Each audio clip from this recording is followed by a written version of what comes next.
Hello friends, welcome to my channel Sushant Chess Quiz.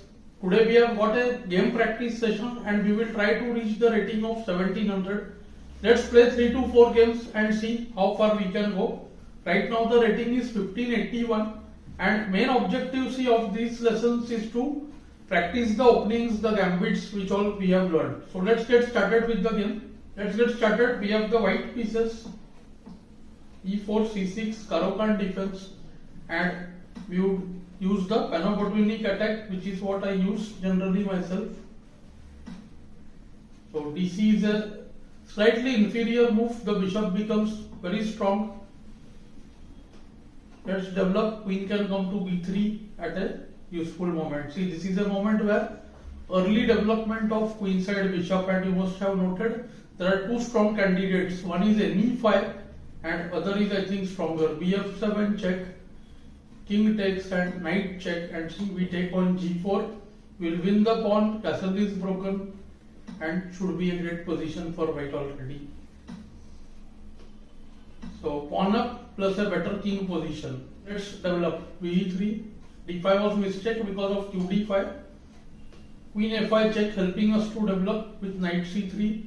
Now see, development is already 3 plus we have the center pawn. So opponent tries to stop our castle with the move queen a6. We can consider now d5 and knight d5. Both are looking very strong. I do like the move qh5 check as well. qh5 check, g6, qb5 is interesting though. d5, ne5 would allow the knight to go to d3, but queen h5 check, knight g6, we can force him back. Even the move long castle is interesting, or just queen e2 is good. I do like long castle and then going kb1. h1 rook is also ready to be developed.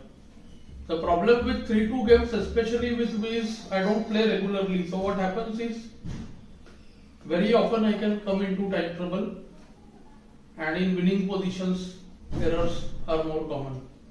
6. So I think it's time to go d5, attacking the knight on b4. See, opponent simply blundered the knight. It's a lost game.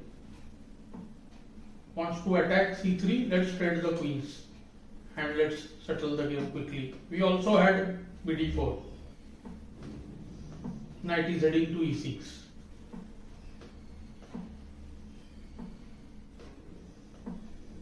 You can see nothing much is there, just some trades. We are just 2 pieces up. Let's trade the pieces and finish off the game. After f5 we can do rook c7 followed by f4. It's time to resign, I guess. Nothing much is there. If f pawn is not moved, then rc7 followed by d6 is there. Opponent left the game. Let's go to a new one. So we are black this time. We'll try the Scandinavian defense.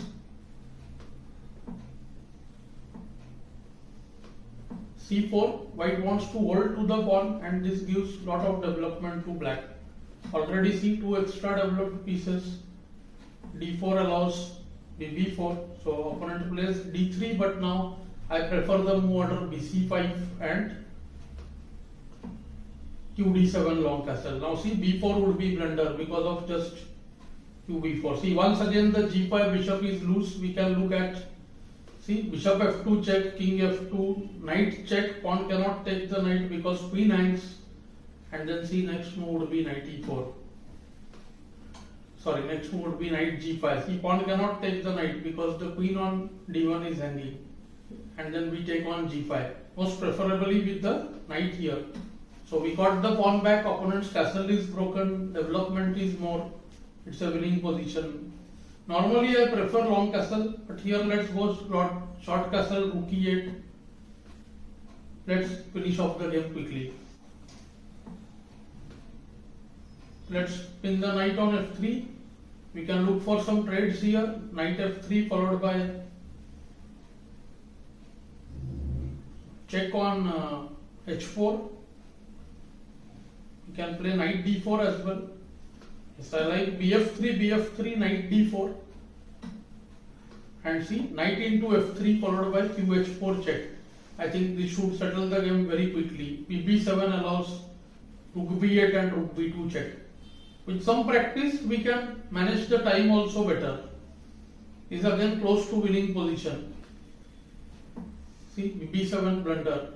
Rook would enter the 7th rank. Maybe he wants bd5. Okay, first let's do rook b2 check, then we will see whether to take on e4. Knight e4, knight e4. Maybe this is what he wants. But then we have f5, we have queen h4 check. Now all depends on where he moves the king.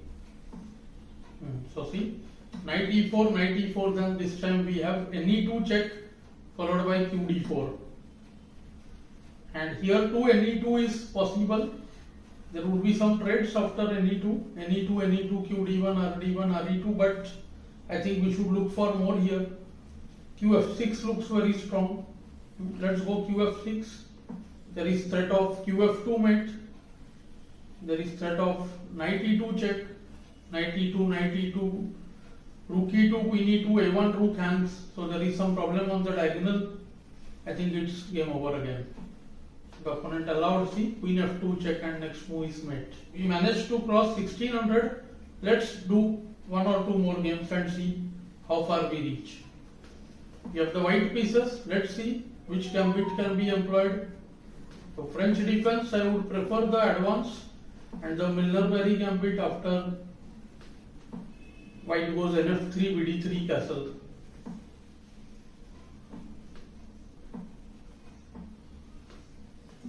So now d4 is sacrificed.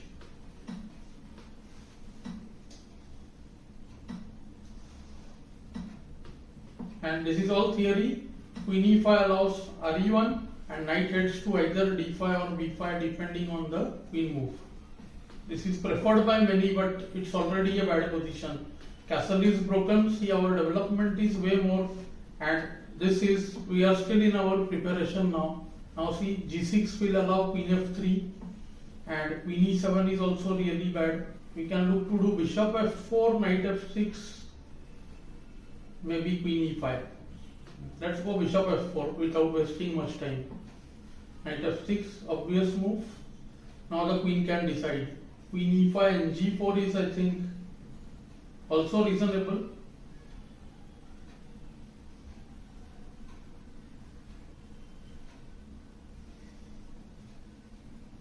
I think better to go to e2. The queen can be transferred to the other side. This is, I think, too much risk by the opponent. Only moving the pawns. And see, now rook c1 will be there. Should be a close to winning position. I wanted to use b3. Let's see, let's keep more pieces. Maybe he's able to consolidate a bit. Let's use the d5. We can look for some tactics on d5. King wants to escape to f8.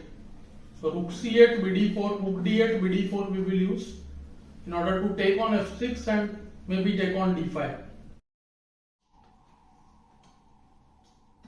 I think we can take on d5. Bishop h2, then just king takes h2. Okay, did I miss something? That is the thing. b6 allows queen e6 is there. When I think the rook on e1 would hang. Again, I think time is the main issue rather than the position itself. Position is still playable. Let's trade on d8.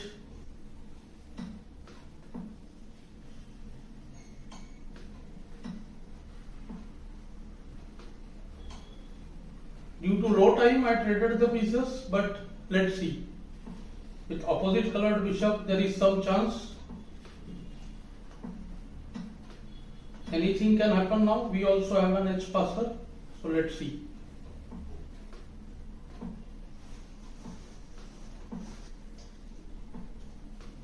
So let's try to block the bishop with f4, and now bishop can go to b3, I guess.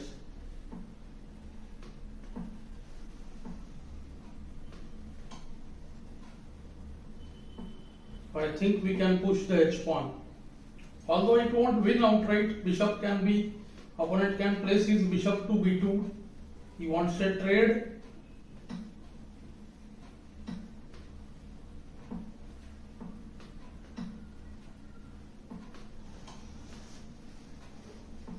So somehow I got control of b1 and I think it should be a winning game by now. So playing fast was one of the key things which I don't do usually. We'll be doing more games like this. Do let me know how you found this lesson in the comments below. Thanks for your time.